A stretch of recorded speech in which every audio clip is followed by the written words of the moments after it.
Good afternoon to you. Welcome to today's proceedings of the National Assembly. It is the 5th day of November 2019. This broadcast is brought to you by the Parliamentary Broadcasting Unit in conjunction with the Kenya Broadcasting Corporation. The broadcast is available on Bunge TV, that's on Signet, as well as KBC Channel 1. You can also stream this live broadcast on YouTube. My name is Edward Kabasa. We'll take a look at the order of business this afternoon. The leader of the majority party will lay on the table of the House 3 papers. One, the Consolidated National Government Investment Report for the year 2018-2019 from the National Treasury and Planning. And 2, the assessment of uptake and impact of tax amnesty in Kenya as at September 2019 from the Institute of Certified Public Accountants of Kenya, and annual report and financial statements from the Kenya Tourism Board. The Chairperson Committee on Special Funds Accounts will lay on the table of the House the 7th report of the Special Funds Accounts Committee on its consideration of the audited financial statements for the Uwezo Fund for the financial year 2016-2017 and the Women Enterprise Fund for the financial year 2017-2018. The Chairperson Departmental Committee on Environment and Natural Resources will lay on the table of the House the report of the Departmental Committee on its consideration of a petition regarding human-wildlife conflict in Kibwezi East constituency. Of course, this is subject to the Speaker's approval. A notice of motion will be given by Honorable Kathuri Murungi, the Chairperson Committee on Special Funds Accounts, on 7th report of the Special Funds Accounts Committee on its consideration of the audited financial statements for the Uwezo Fund for the financial year 2016-2017 and the Women Enterprise Fund for the financial year 2017-2018. Also this afternoon, the Committee of the Whole House will be considering the President's reservations to the Finance Bill, National Assembly Bill number 51 of 2019. Of course, this bill was forwarded to the President on the 7th day of October 2019, but the President refused to assent to it, and he did provide his reasons, which the Committee of the Whole House will be considering this afternoon. On your screen is the Speaker of the National Assembly, Honorable Justin Muturi. What that means is that the House is ready to begin its business this afternoon. This broadcast is brought to you by the Parliamentary Broadcasting Unit in conjunction with the Kenya Broadcasting Corporation. My name is Edward Kabasa. Enjoy your viewing.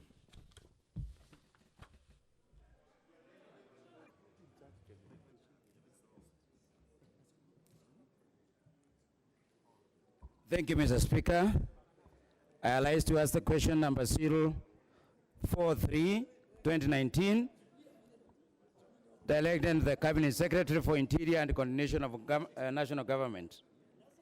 Could the Cabinet Secretary explain the cause of death of one Patrick Itonga Henry of identity card number 230822227, who was arrested on 6 July 2019 by police officers from Isiolo Police Station, Isiolo Town, and later left at Isiolo Hospital with injuries, where he died on 6 July 2019. 2, could the Cabinet Secretary further explain why keys to his house were confiscated thereafter, and the house in Timau area of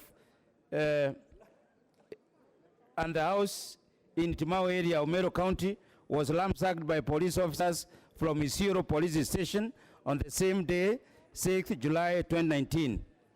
3, could the Cabinet Secretary explain the progress, if any, of the investigations of the incidents and action the Ministry has taken to ensure that the culprits are apprehended?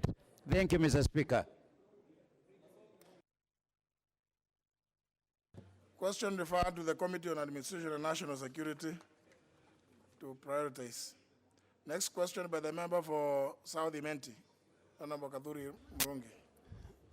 Thank you, Honorable Speaker. Honorable Speaker, I ask you question number 468/2019 to the Cabinet Secretary for National Treasury and Planning. Number one, could the Cabinet Secretary explain why diabetes management devices such as insulin syringes, insulin pumps, and brown sugar test strips are subjected to VAT, yet diabetes vaccines and drugs are exempted from VAT? And number two, could the Cabinet Secretary consider proposing a framework to facilitate the affordability of brown sugar monitoring devices and enable medics to make necessary drug adjustments to patients? Thank you, Honorable Speaker.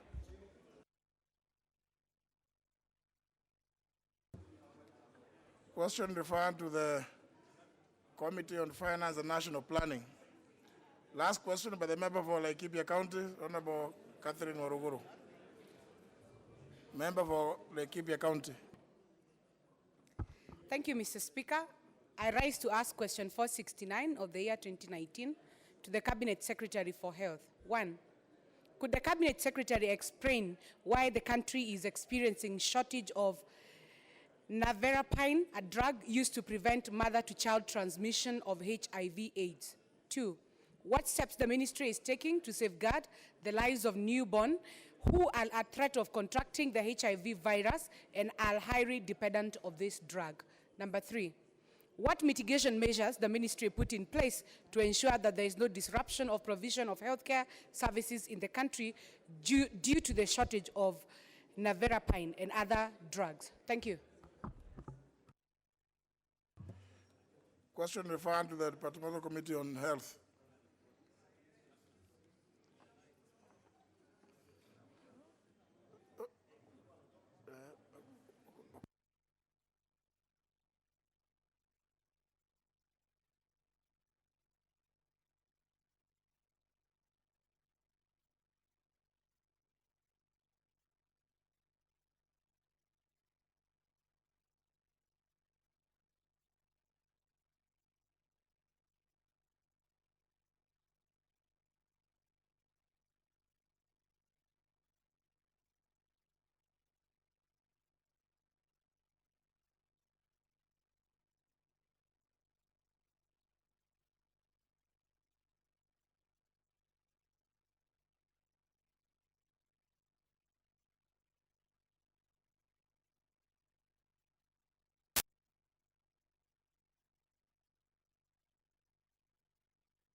Honorable Ishungwa.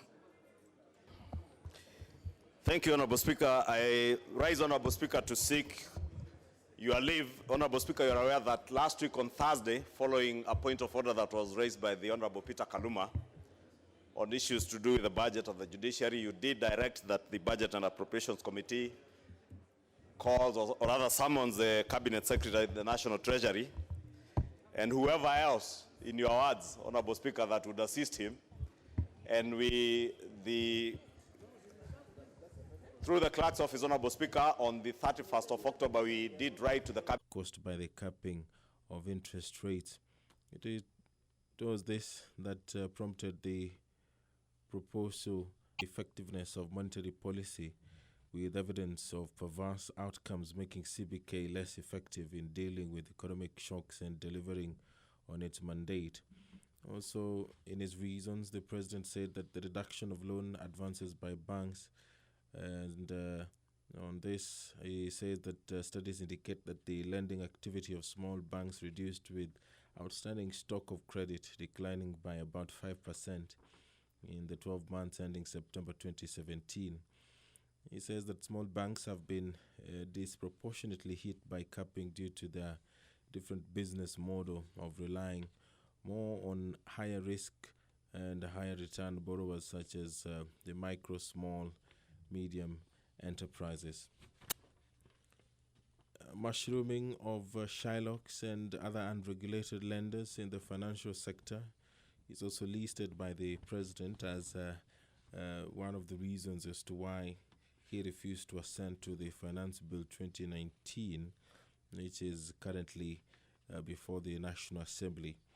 And he says that Shylocks and other unregulated lenders have taken advantage of the effects of capping to lend to desperate citizens at exorbitant rates in a predatory manner, compounding the already existing problem of lack of access to affordable credit facilities due to prohibitive costs.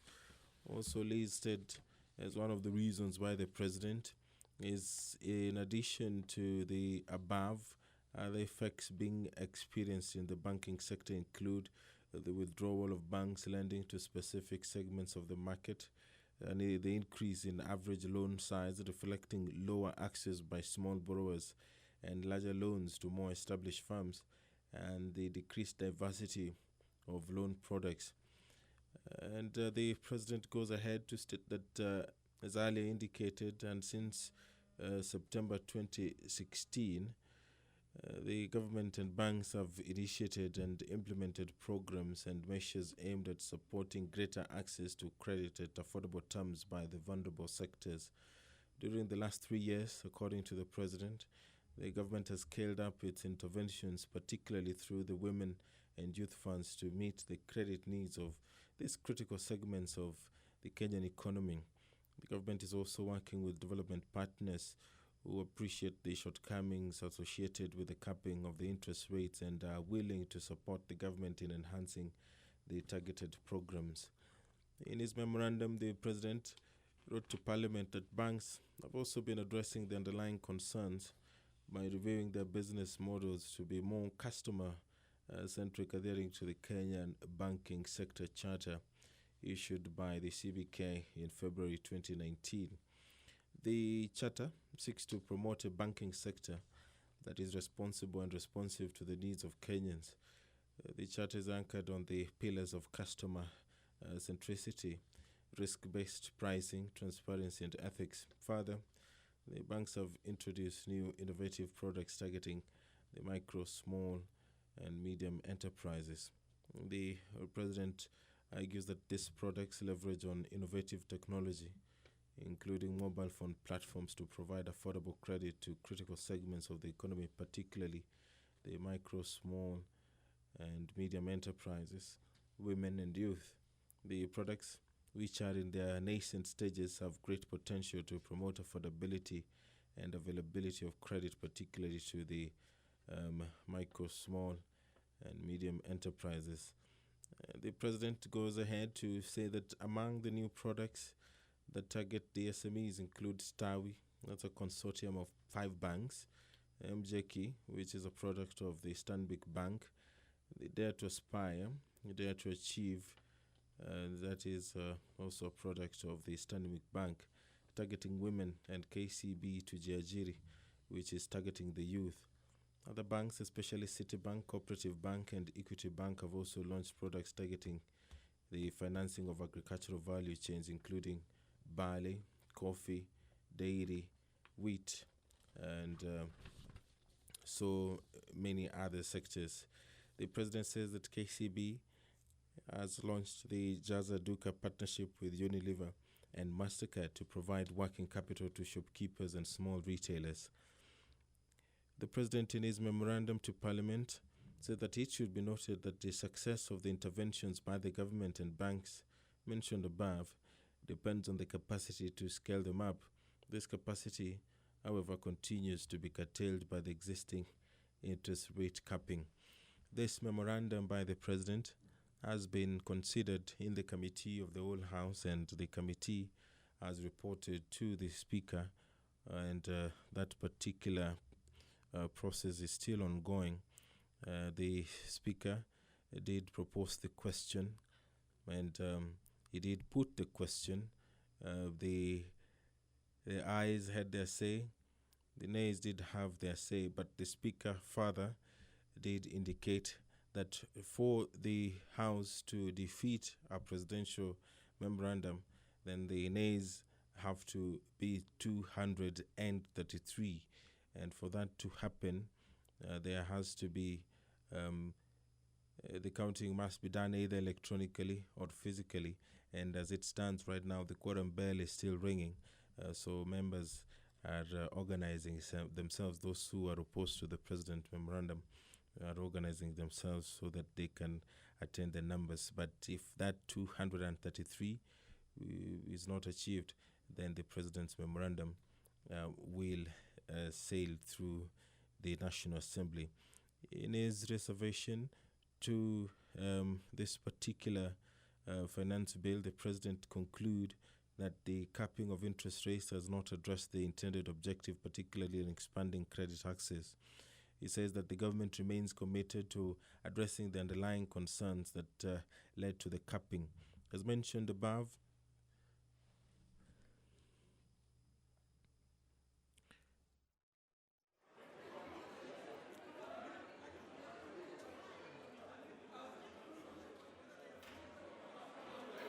Honourable members,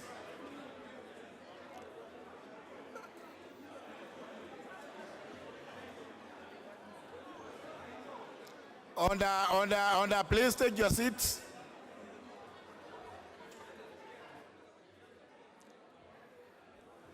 Take your seats. You can consult later now.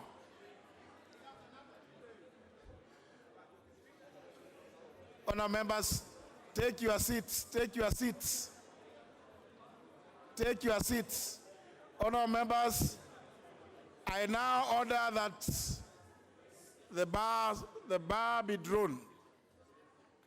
Shut all doors, draw the bars. If you are in the washrooms, make your way into the chamber quickly.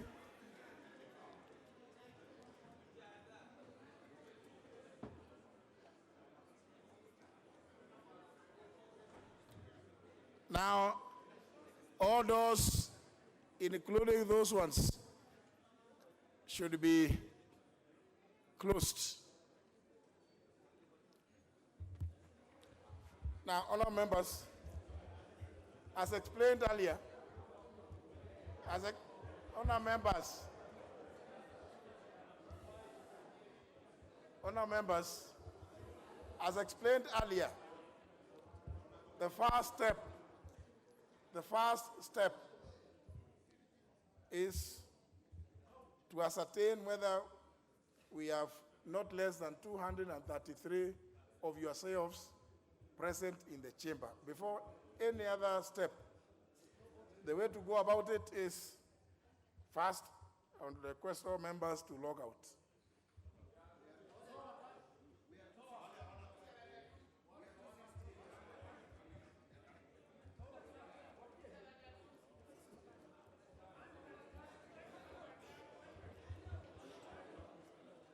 Honourable members, I have not called anybody here. Where are you going now? Please, be the Honourable Serem, just a minute. I haven't called anybody up here.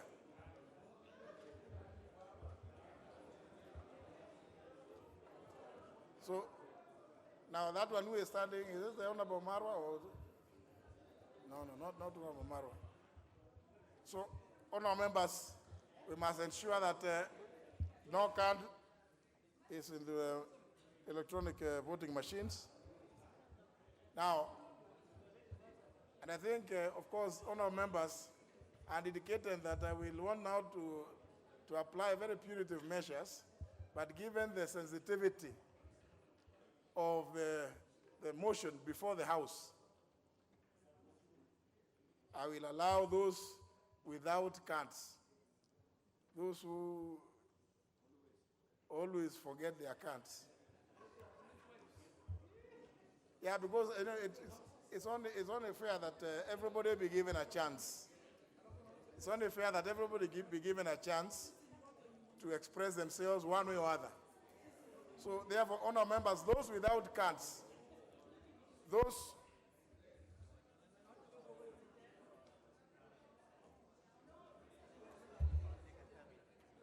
there's a member who has, is it Dan Mwashako? And there's some members who have already logged in. Django and Mwashako, please remove your cards. Please, those honor members, those without cards, please. And there's still some 2 members whose cards are showing. Yes, very well. Those without cards, please walk up to either side of the speaker.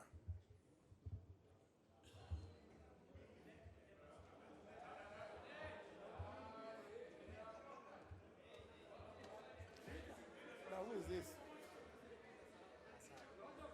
Masara, remove your card. Oh no, Masara, remove your card.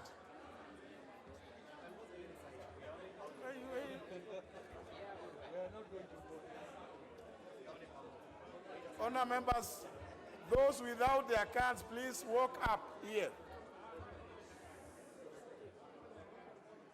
Now, the Honorable Agoy, are you coming up here or you are just walking generally?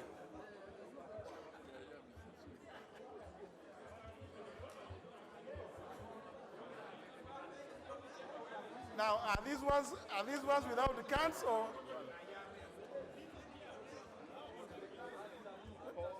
No, honor members, those without cards. No, I don't know. These ones who are walking, are they without the cards? You can't make a decision that you don't have a card and come up.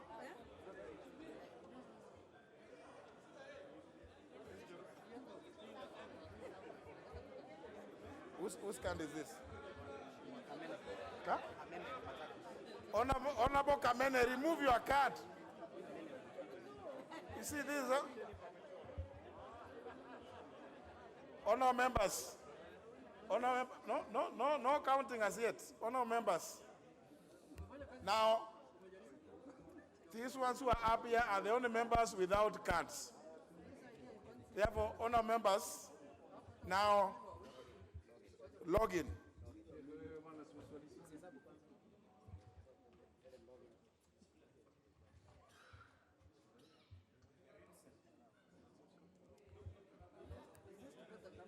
Those guys.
Honor members,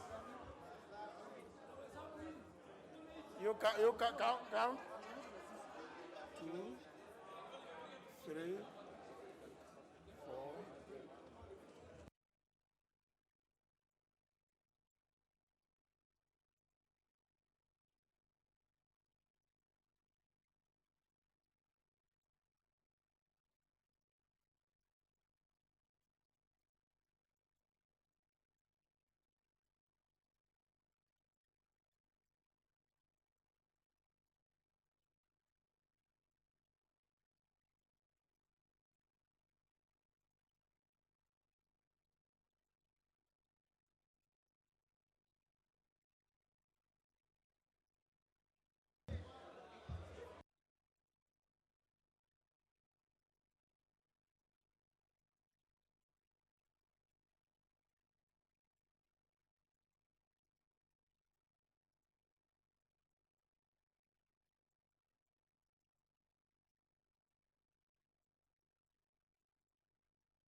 Okay, honor members.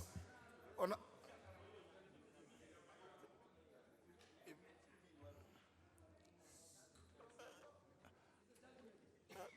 no, I think it's okay. The Honorable Nikal is consulting the Honorable TJ. Honor members, as I explained, in the first instance, is to ascertain that we have the requisite quorum. So there must be in the House not less than 233 of yourselves, excluding me, because I have no vote. So this is the result. Electronic, as has been displayed, total present 136. Manual, present 25. Total 161. The net effect, therefore, the net effect on the motion is that the ayes have it and the motion is carried because we were not able to raise the 233 to take a vote, a vote either way. So the ayes have it, motion is carried. That is a constitution. That is a constitution. You can go and check.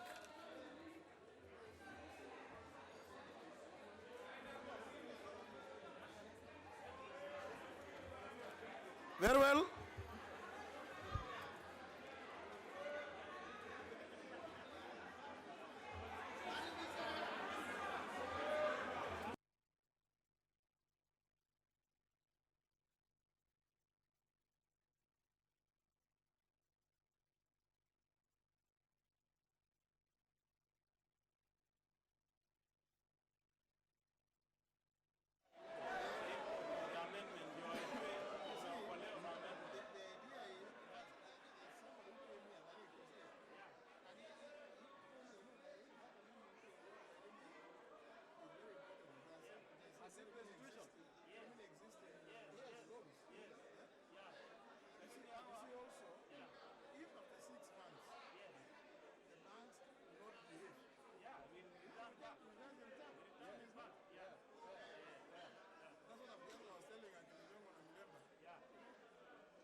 But honor members, the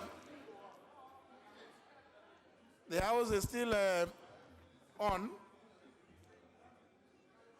We go to the next order. Order number 9, motion, ratification of the agreement between the Government of the Republic of Kenya and the Government of the Republic of South Africa on defense cooperation. Honorable Kato.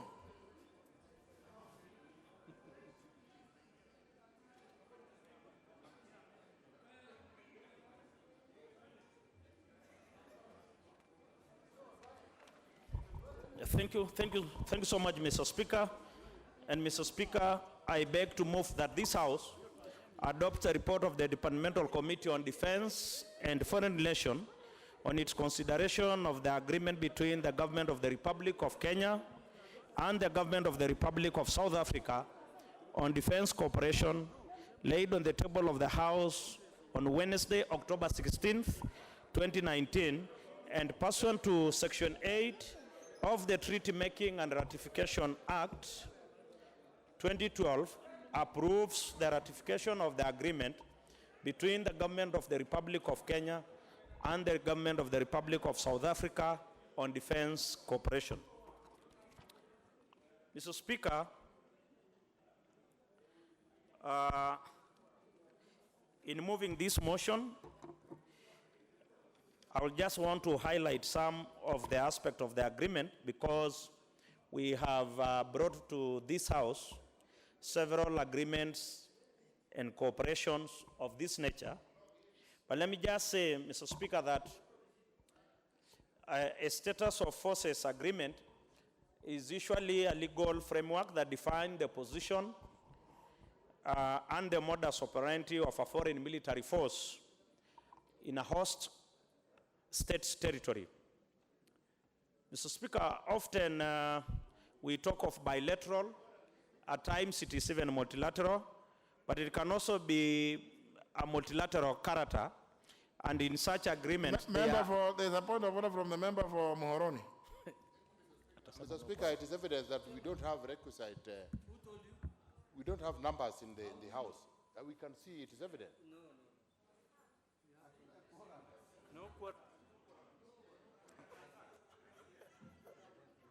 Well, it looks like how many are here?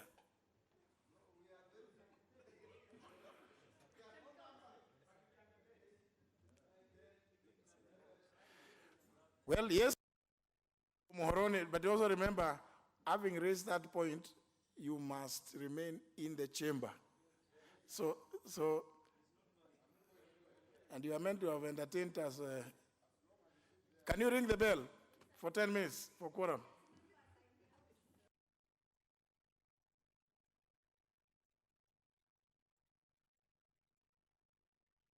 Yes, the whips can go out and whip.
Honourable members,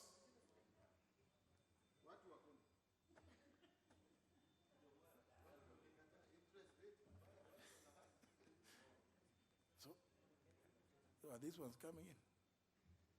But the bell is still ringing. Very well, I order that the bell, the bell stop ringing. It's okay. Stop ringing the bell. How many do we get?